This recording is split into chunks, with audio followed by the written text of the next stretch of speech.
Hello,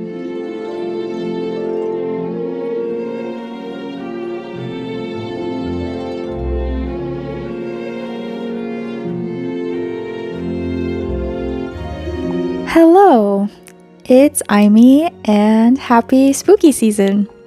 What better way to celebrate it than by dedicating this theme to my girl, Tiny Tina. I already sketched out the cover beforehand, and it's a good thing too. Getting the proportions and pose right was a pain. There was a lot of erasing and starting over. I start off with lining my sketch with my micron pen. October is always my favorite month out of the year because themes tend to be more freeing to work with. Just like how you can dress up as someone different for Halloween, you can pick whatever theme idea you want to create for October and it won't feel too out of place, at least for me. Every month I want to make my themes look as nice as possible, but for October, I don't put limitations on myself.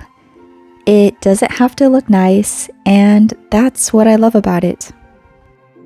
Recently, there was a release of the new Borderlands game, and this is what really inspired me to want to draw my favorite character from the series. It may not appeal to people who've never played the game, but for those who did, I hope it brings you as much joy as it does for me. I played this game a lot in high school, and what drew me to it the most was the art style. It is unique compared to other games I have played, and it was fun to draw too. It's also more forgiving if the line work is a bit messy, because it adds to the look of it. Of course, I used a reference from the game to draw this pose, and at first it looked really weird.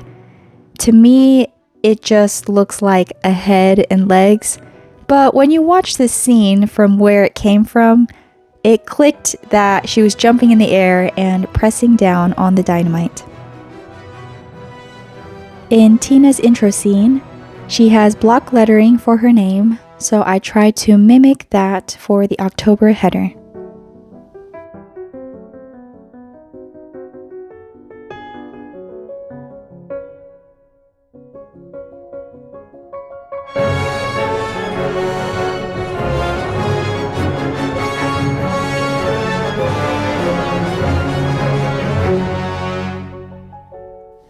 Once the line work was finished and dried, I filled in my drawing with my go-to Tombow brush pens.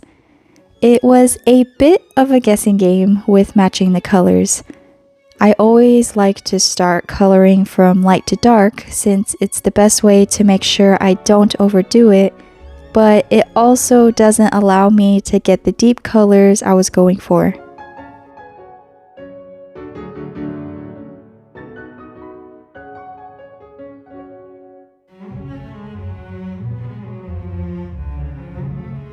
I noticed that when I was coloring her in, she looked a bit too clean, which didn't match her aesthetic at all. Going back in with a light brown to add in some scuff marks and dirt really brought the whole thing together. I made sure to add those tiny details to her clothing and to the dynamite as well.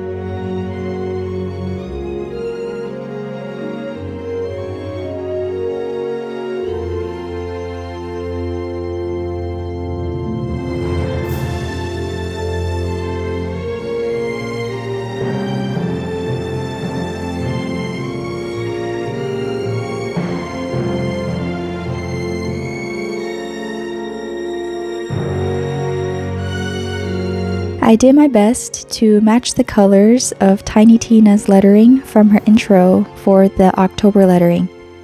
I added some white gel pen to the lettering, tracing the original letters to give it a more sketchy and messy feel.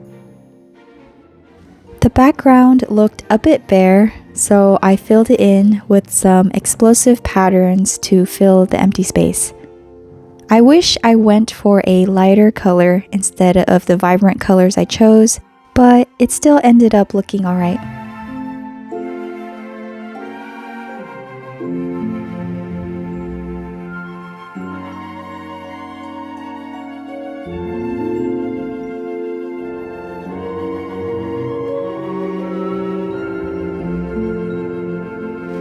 With everything filled in and the cover page completed, we move on to the calendar.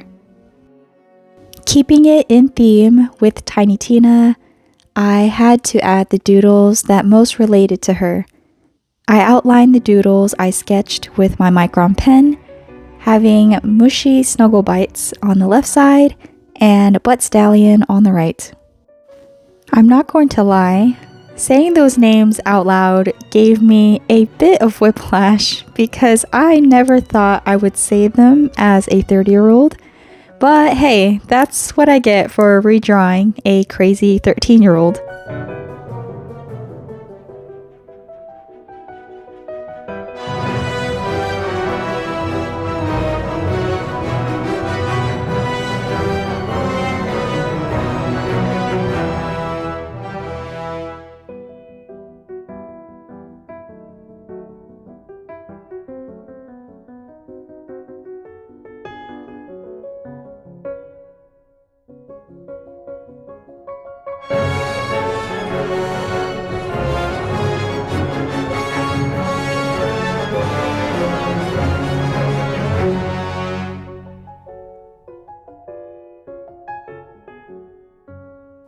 While those drawings dried, I outlined the calendar.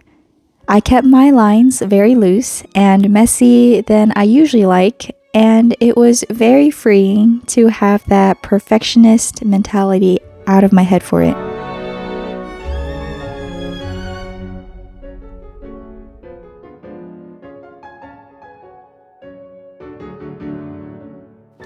The bunny wasn't difficult to color in at all, probably because there wasn't much color to it. But it was still fun because, like the cover page, it was nice to add in those subtle details of making things more grimy. I can't really say the same for Butt Stallion though.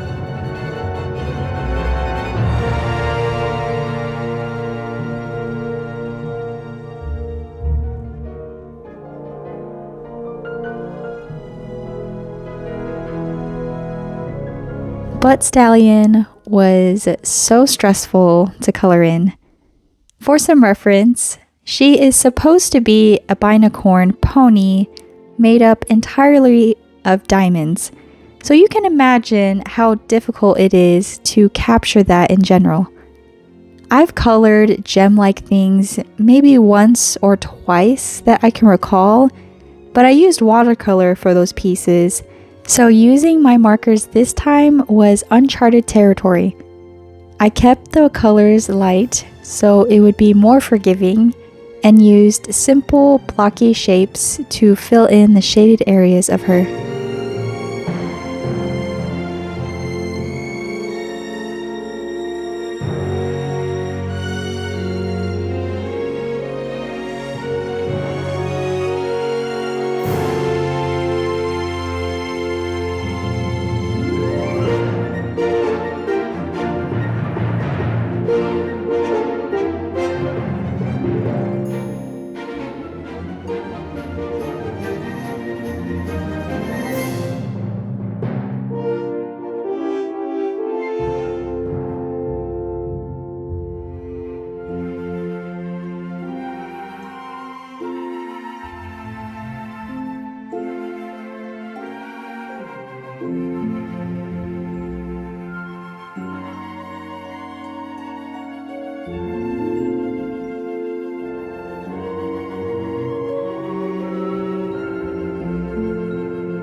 To soften the edges a bit, I used a white gel pen to retrace the edges on all of the shapes, while also adding in some highlights.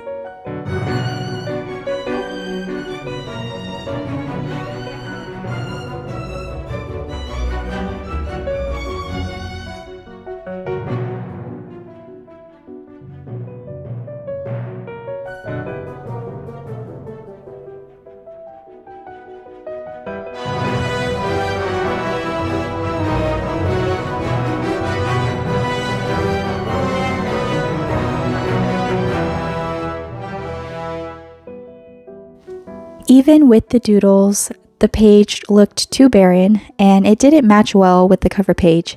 So I colored in the boxes that won't be used and colored in the days of the week and the border of the calendar with red. I also added in some of the same explosion doodles to fill in the empty space.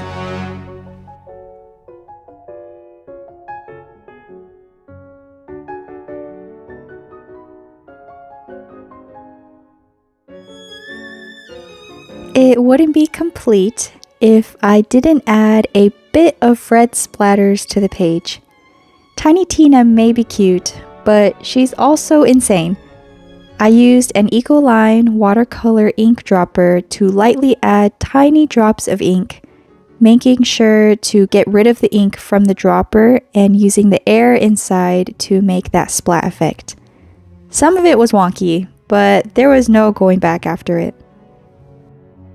Moving on to the weekly spreads, it looks like a similar setup that I have done in the past. I wanted the menus to be visible for each week, so I cut off the excess paper on top, making sure not to cut the strings that keep the pages together.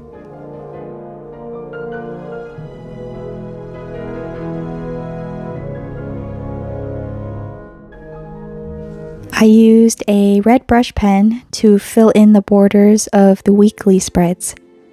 By the end of it, I almost regretted it because it looked like my marker was giving out on me. Luckily, it didn't, and it also gave a really nice, sketchy, and messy look to it.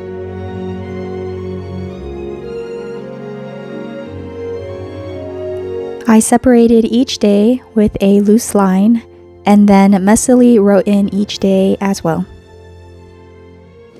This month, I wanted to try something different for the habit tracker. Instead of having a full section tracker, I decided to have a small key for each habit and then added in the tracker part for each day of the week using a circle stencil. I'm hoping this layout will allow me to focus on each day while keeping the tracker simple.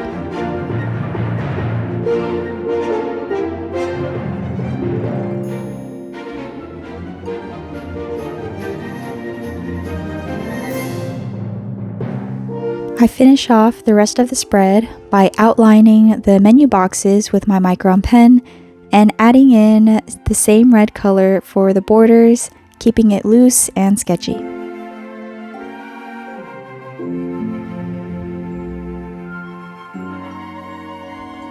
This month may have been a bit of a mess, but it's a good mess. It may not appeal to most people, but that's what I love about October. No pressure, no barriers for me to try and break through, and more freedom. It's the reset I needed, and I hope that you get a chance to reset too. Thank you so much for watching. Let me know in the comments if you have ever played this game or if you have a favorite game to play.